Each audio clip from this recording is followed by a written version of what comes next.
La situation au Bénin a pris un tournant dramatique. Après une tentative de coup d'État, le président Patrice Talon a déclaré à la télévision que le coup avait échoué et que l'ordre avait été rétabli. Cependant, cette version est mise en question par le colonel Pascal Tigri et ses soldats qui revendiquent la victoire et l'instauration d'un nouveau pouvoir. Ils dénoncent notamment la mauvaise gestion du pays par Talon et la négligence envers l'armée, notamment dans le nord, où les soldats manquent d'équipement pour faire face aux terroristes. Ce contexte soulève une question décisive. Quel avenir pour le Bénin et sa souveraineté face à ces tensions internes et à l'ingérence étrangère? Le Bénin se trouve à un moment décisif. Après la tentative de coup d'État, le pays est plongé dans une lutte de pouvoir entre le président Patrice Talon et les militaires dirigés par le colonel Pascal Tigri. Si Talon affirme avoir maîtrisé la situation, les soldats du CMR dénoncent la gestion catastrophique du gouvernement et la souffrance de l'armée. Dans le nord du pays, les soldats sont envoyés en première ligne sans équipement, sacrifiés dans une guerre contre des groupes terroristes de plus en plus puissants. Mais le combat des militaires va bien au-delà de la simple révolte contre un président impopulaire. C'est une lutte pour la dignité de l'armée, la souveraineté du Bénin et contre l'ingérence étrangère, notamment celle de la France et du Nigeria. Ce qui est en jeu ici, ce n'est pas seulement le contrôle du pays, mais aussi le respect des droits des citoyens et la défense de l'indépendance nationale. Le Bénin est-il prêt à prendre son destin en main ou va-t-il céder aux pressions internationales et à la corruption interne? La réponse à cette question pourrait marquer un tournant crucial pour l'Afrique. La situation au Bénin est en train de se transformer en une véritable crise de souveraineté. Le président Patrice Talon, qui a annoncé que le coup d'État avait échoué et que les conspirateurs avaient été arrêtés, semble ignorer une réalité bien plus complexe sur le terrain. Les déclarations du colonel Pascal Tigri et de ses partisans révèlent une autre version des événements. Selon eux, leur prise de pouvoir est un succès et ils sont déterminés à poursuivre leur lutte pour la dignité de l'armée béninoise et la souveraineté du pays. Leur combat ne se limite pas à un simple renversement de gouvernement. Il s'agit d'une rébellion contre un système qui a négligé l'armée et exposé le peuple béninois à des dangers extérieurs. Le Bénin est confronté à des défis multiples. D'une part, l'armée béninoise souffre depuis longtemps, particulièrement dans le nord, où les soldats sont envoyés sans équipement adéquat pour combattre les groupes terroristes qui y sévissent. Cette négligence a non seulement exacerbé la souffrance des militaires, mais a également alimenté un sentiment de trahison et de frustration.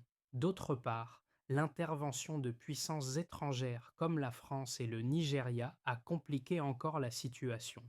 Ces pays, par leurs actions, continuent de défendre leurs intérêts stratégiques en Afrique, sans se soucier des souffrances du peuple béninois. Leur soutien à Talon est perçu comme une tentative de maintenir leur influence dans la région, ce qui a encore plus intensifié la résistance interne. La guerre pour la souveraineté du Bénin n'est plus seulement une question politique. C'est une bataille pour la dignité nationale, un combat contre l'exploitation étrangère et un test décisif pour l'avenir de l'Afrique de l'Ouest. Le colonel Pascal Tigri, à la tête du comité militaire pour la refondation CMR, incarne le visage de la résistance au sein de l'armée béninoise. Son discours est clair. L'armée béninoise n'est plus en guerre pour la patrie, mais pour sa survie. Les soldats du Bénin, particulièrement ceux du Nord, ont été sacrifiés dans une guerre sans fin contre des groupes terroristes mieux équipés et mieux financés. Tigri et ses partisans dénoncent les Djallans, la gestion catastrophique du gouvernement de Patrice Talon, qui a laissé ses troupes sans les ressources nécessaires pour combattre efficacement. Ce sentiment de trahison est devenu un catalyseur pour la rébellion, renforçant la détermination des militaires à renverser le régime et à restaurer la dignité de l'armée. Ce mouvement militaire n'est pas seulement dirigé contre un gouvernement impopulaire, il est aussi une lutte pour la souveraineté du Bénin face à l'ingérence étrangère. Le soutien de la France et du Nigeria à Talon a exacerbé les tensions internes avec de nombreux Béninois percevant cette intervention comme un moyen pour les puissances étrangères de maintenir leur emprise sur les ressources naturelles du pays. L'armée, menée par Tigri, et devient ainsi le fer de lance de la résistance nationale contre l'exploitation et l'influence des anciennes puissances coloniales. Les premiers effets de cette rébellion se font déjà sentir. Le gouvernement de Talon, déjà fragilisé, voit son autorité de plus en plus contestée, non seulement par l'armée, mais aussi par le peuple béninois, qui commence à remettre en question sa légitimité et sa capacité à gouverner. Le chemin vers la souveraineté nationale semble semé d'embûches, mais l'armée du CMR est déterminée à continuer son combat pour la dignité du pays. La crise béninoise a rapidement évolué, transformant un simple affrontement politique en un combat pour la souveraineté nationale. La tentative de coup d'État a été un moment charnière, mais ce qui suit est bien plus complexe. Dès les premières heures, après la tentative de renversement de Talon, le colonel Pascal Tigri et ses soldats ont affirmé leur contrôle, revendiquant la prise du pouvoir et dénonçant la gestion désastreuse du gouvernement béninois. Ils accusent le président Talon d'avoir sacrifié ses troupes dans une guerre interminable contre des groupes terroristes dans le nord du pays. Le gouvernement, de son côté, a fermement affirmé que l'ordre avait été rétabli et que les conspirateurs avaient été arrêtés. Mais cette version a vite été mise en question, notamment par des témoins et des partisans du CMR. Talon, face à la révolte interne, a dû faire face à une pression croissante. Le soutien extérieur de la France et du Nigeria n'a fait qu'intensifier les tensions.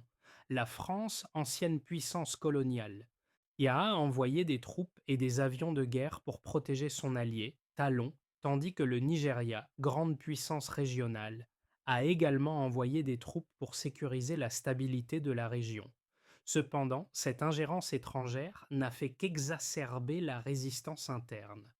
Les Béninois, déjà mécontents du gouvernement de Talon, ont vu dans cette intervention un rappel de la domination coloniale et des intérêts étrangers qui continuent d'exploiter leurs ressources naturelles. La situation s'est rapidement détériorée, les manifestants et les soldats du CMR rejetant les tentatives de Talon de maintenir le pouvoir.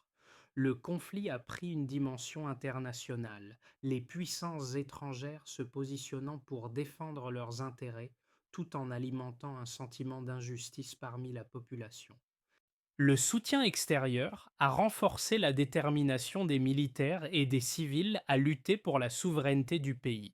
Le Bénin se trouvait désormais à un carrefour. Soit il réussissait à restaurer l'ordre sous l'influence étrangère, soit il risquait de sombrer dans une instabilité prolongée. Ce tournant dans l'histoire du pays a ouvert une brèche pour une réévaluation complète de la politique et de la gouvernance. Les événements des dernières semaines ont révélé non seulement les faiblesses du gouvernement de Talon, mais aussi la fracture profonde entre le peuple, l'armée et les puissances étrangères qui manipulaient la situation. La question de la souveraineté nationale est désormais plus pertinente que jamais. L'issue de ce conflit est encore incertaine, mais une chose est claire, le Bénin ne reviendra probablement pas à son état d'avant la crise. Que ce soit par un retour au pouvoir de Talon, une transition gouvernementale ou un changement radical de direction, les dynamiques de pouvoir au sein du pays ont été modifiées de façon irréversible. Ce qui semblait être une simple tentative de coup d'État est devenu un point de rupture où le peuple béninois est contraint de choisir son avenir. Les événements récents au Bénin ont mis en lumière des problèmes profondément enracinés dans la gestion du gouvernement, particulièrement dans le domaine de la sécurité. Le président Patrice Talon a longtemps été critiqué pour sa gestion de l'armée béninoise, notamment en ce qui concerne le manque de ressources pour les soldats envoyés dans le nord du pays. Une étude récente a révélé que près de 60% des soldats stationnés dans cette région manquaient d'équipements de base, comme des gilets pare-balles et des armes adaptées à la guerre contre des groupes terroristes bien équipés. Cette situation a été aggravée par l'absence de soutien logistique entraînant des pertes humaines considérables. En effet, selon des sources militaires, environ 150 soldats ont perdu la vie en seulement 6 mois à cause de l'insuffisance d'équipement et de formation. En réponse à ces difficultés, l'armée béninoise, sous la direction du colonel Pascal Tigri, a pris une position de plus en plus radicale. Les soldats ont dénoncé l'inefficacité de Talon à fournir les ressources nécessaires et des revendications ont émergé sur le besoin d'un leadership militaire plus réactif et plus respectueux des soldats. En conséquence, plus de 2000 soldats ont quitté leur poste pour rejoindre les rangs du CMR, une unité rebelle qui se positionne désormais comme un acteur clé dans cette lutte pour la souveraineté nationale.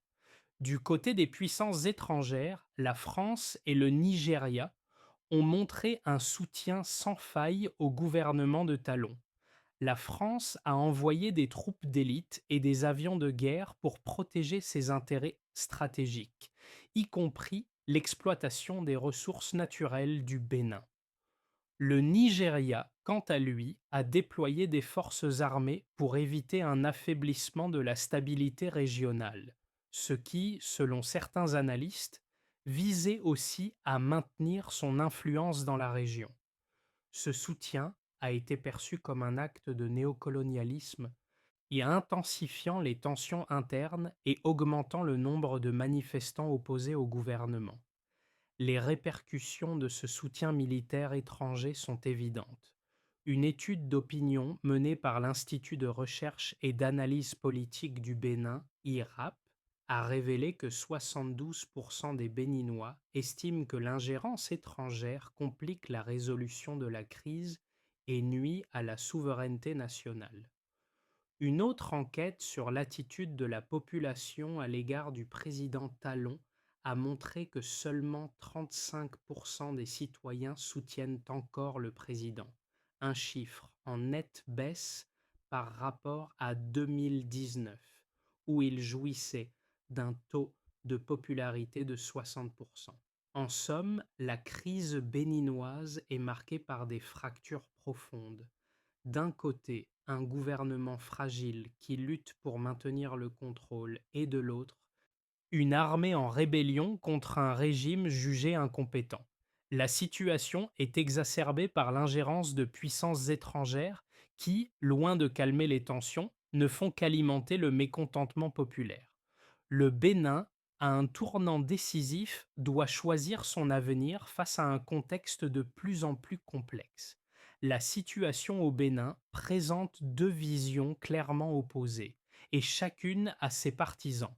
D'un côté, le gouvernement de Patrice Talon continue de défendre sa gestion du pays et l'idée que la situation est sous contrôle. Selon ses partisans, Talon a pris des mesures cruciales pour moderniser l'économie et améliorer l'infrastructure du pays malgré les défis géopolitiques. Il souligne que l'armée béninoise a été renforcée grâce à des partenariats avec des pays voisins et que les interventions militaires étrangères sont nécessaires pour maintenir la stabilité dans une région instable. En déployant des troupes et en maintenant une présence stratégique en Afrique de l'Ouest, la France et le Nigeria, selon cette vision, ne font que protéger les intérêts régionaux et empêcher un vide de pouvoir qui pourrait être exploité par des groupes terroristes. Cependant, l'autre camp, incarné par le colonel Pascal Tigri et ses partisans, rejette catégoriquement cette approche. Il souligne que le soutien étranger à Talon n'est pas une aide, mais une forme d'ingérence qui empêche le Bénin de retrouver son indépendance. Selon eux, La priorité devrait être de renforcer les capacités locales et de garantir que les Béninois, en particulier les soldats, soient bien équipés de manière adéquate pour défendre leur propre pays.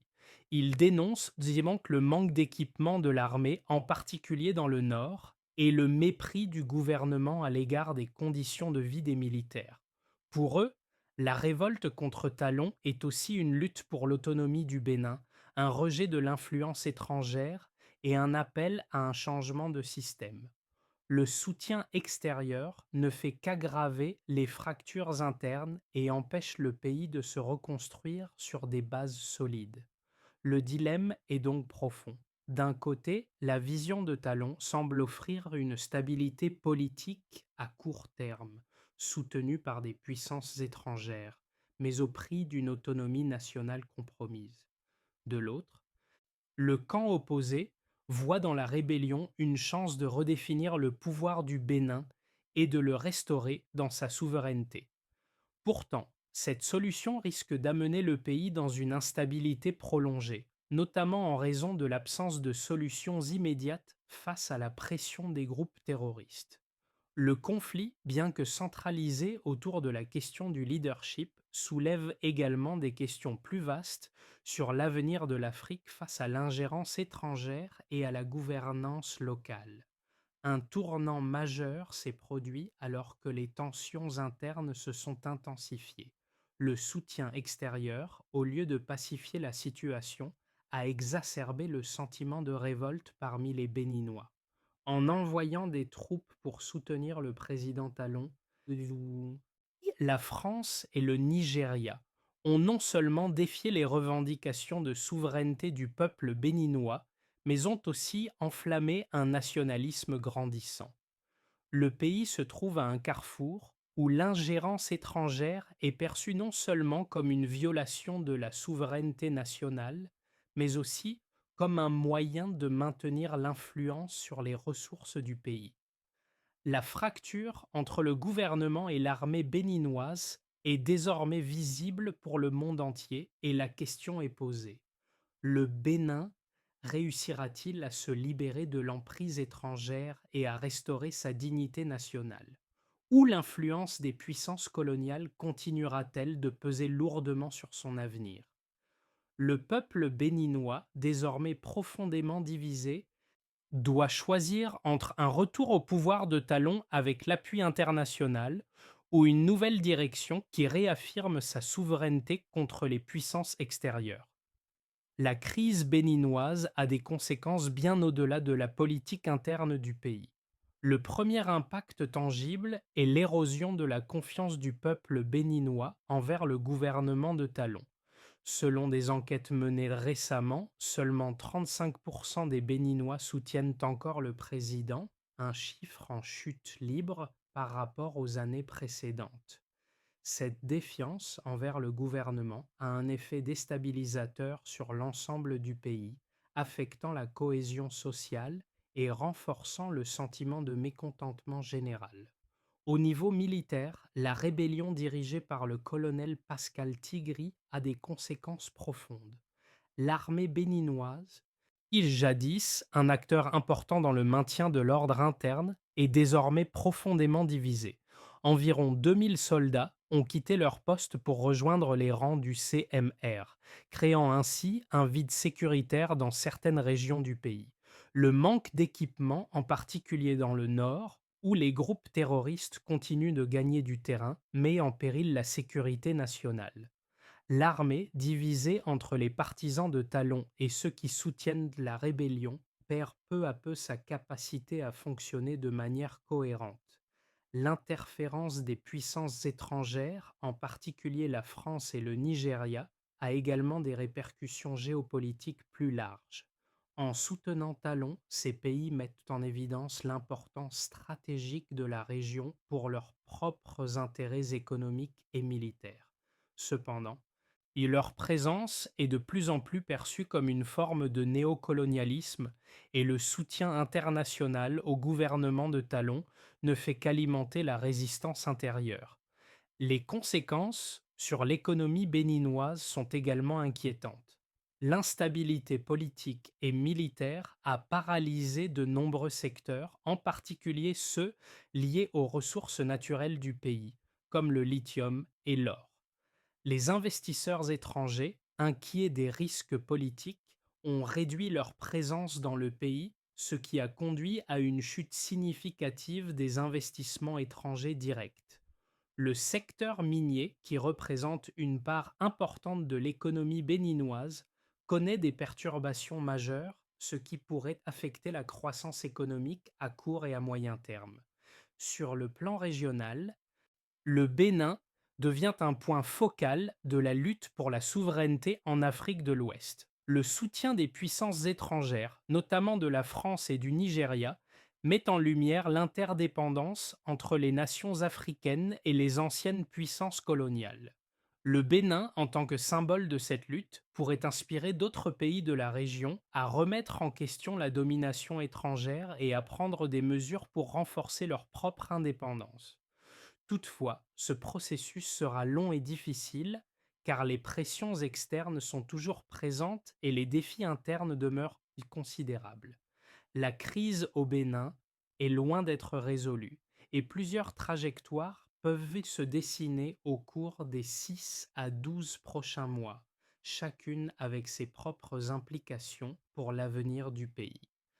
On peut d'abord imaginer une voie de dynamisme, de transition et de réforme. Dans cette perspective, une sortie de crise pourrait passer par une transition pacifique, avec une administration intérimaire et un accord sur des réformes démocratiques et militaires. Un dialogue entre le pouvoir, l'opposition, l'armée et la société civile, appuyé par une médiation extérieure, pourrait aider à désamorcer la confrontation. Le pays pourrait alors retrouver progressivement une stabilité politique avec une reprise économique modérée, notamment si certaines sanctions étaient levées et si des contrats sensibles étaient réexaminés. Mais même dans ce cas, la réconciliation demanderait du temps pour restaurer la confiance envers les institutions. On peut aussi envisager une issue plus affirmée sur le plan de la souveraineté. Dans cette hypothèse, les forces menées par le colonel Pascal Tigri imposeraient un changement de pouvoir et mettraient en avant des réformes économiques et sociales présentées comme un moyen de reprendre la main sur les choix nationaux. Une telle dynamique pourrait résonner au-delà des frontières et nourrir un imaginaire de résistance en Afrique de l'Ouest.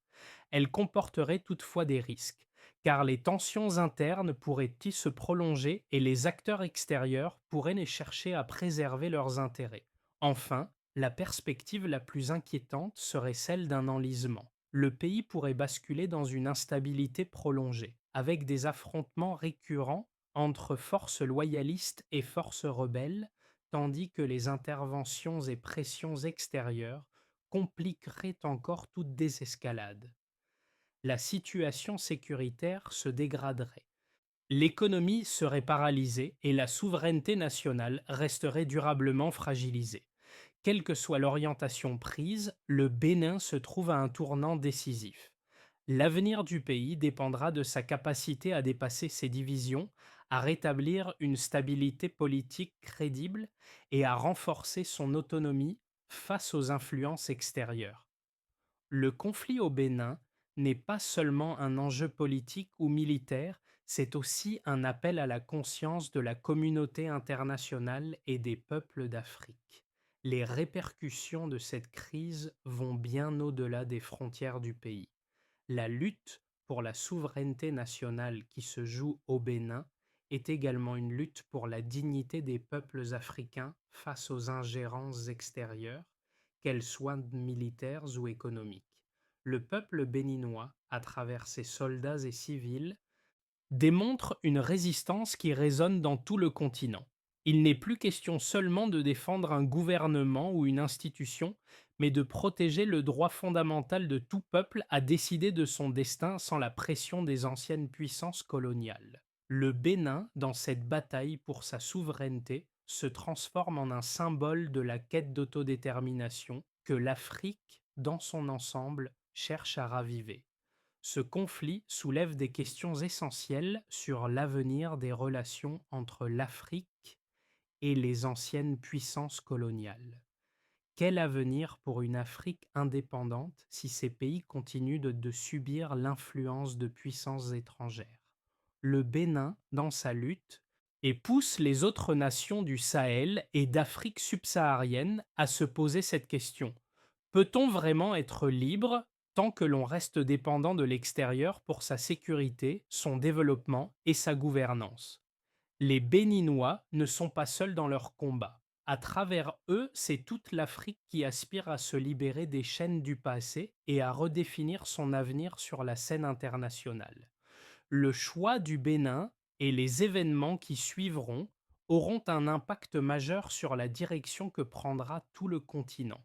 Le Bénin se trouve à un carrefour historique et pour sortir de la crise, il devra adopter un plan stratégique fondé sur une série d'étapes concrètes qui permettent de rétablir la paix, la stabilité et la souveraineté du pays. Un chemin structuré en plusieurs étapes concrètes pourrait alors offrir une issue durable à cette crise. La première étape passerait par l'ouverture d'un dialogue national et d'un processus de réconciliation. La première étape consiste en l'ouverture d'un dialogue inclusif entre toutes les parties prenantes, le gouvernement, l'armée, les oppositions politiques et la société civile. Ce dialogue doit permettre de poser les bases d'une transition politique pacifique ainsi que de définir des réformes majeures tant sur le plan militaire qu'institutionnel. Ce processus de réconciliation est essentiel pour apaiser les tensions internes et garantir un retour à la stabilité. Dans un second temps, la réforme de l'armée et des forces de sécurité deviendrait incontournable. L'une des priorités immédiates sera la réforme de l'armée béninoise, qui a été largement négligée. Cela inclut l'approvisionnement en équipements adéquats, une formation renforcée et une meilleure prise en charge des besoins des soldats. Il est crucial que les forces armées du Bénin soient capables de défendre le pays de manière autonome, sans dépendre de l'assistance étrangère. Par la suite se poserait la question du recul de l'influence étrangère. Le Bénin devra également définir une stratégie pour reprendre le contrôle de sa souveraineté en mettant fin à l'ingérence étrangère. Cela inclut la révision des accords militaires et économiques avec la France et le Nigeria, afin de garantir que les ressources naturelles du pays bénéficient avant tout à la population béninoise. Une fois ce cadre posé, l'attention pourrait se tourner vers les réformes économiques et le développement durable. Une fois la stabilité politique rétablie, le pays devra mettre en place un plan de réformes économiques pour relancer la croissance et réduire la dépendance aux puissances étrangères. L'accent devra être mis sur la diversification économique, en particulier dans les secteurs de l'agriculture et des industries liées aux ressources naturelles, afin de créer des emplois et d'assurer une plus grande indépendance financière. Enfin, le renforcement de la démocratie et la protection des droits humains s'imposeraient comme une priorité. Enfin, la consolidation de la démocratie sera essentielle pour garantir la paix à long terme. Des élections libres et transparentes doivent être organisées dans les meilleurs délais et des mécanismes de surveillance démocratique doivent être mis en place pour éviter de nouveaux abus de pouvoir. Le respect des droits humains et des libertés fondamentales doit être au cœur du nouveau système politique béninois. Si ces étapes Saïd sont suivies avec rigueur, le Bénin pourrait non seulement sortir de cette crise, mais aussi poser les bases d'un avenir plus stable et plus prospère, en devenant un modèle de souveraineté et de gouvernance en Afrique. Au cœur de la crise béninoise se trouve une vérité fondamentale. Le Bénin, à travers sa lutte pour sa souveraineté, incarne la quête de dignité et d'autodétermination de l'Afrique tout entière. Le colonel Pascal Tigri, en dirigeant la rébellion, ne se bat pas seulement pour renverser un président impopulaire, mais pour restaurer la place du Bénin dans le monde, loin des influences étrangères et des intérêts coloniaux. Le peuple béninois, à travers ses soldats et ses civils, se dresse contre un système qui les a laissés tomber, un système qui a ignoré leurs souffrances au profit de puissances extérieures. Cette résistance, menée par ceux qui ont été sacrifiés dans la guerre contre le terrorisme, est plus qu'un simple acte de rébellion. C'est un acte de dignité, un appel à la justice pour un peuple qui veut reprendre le contrôle de son avenir.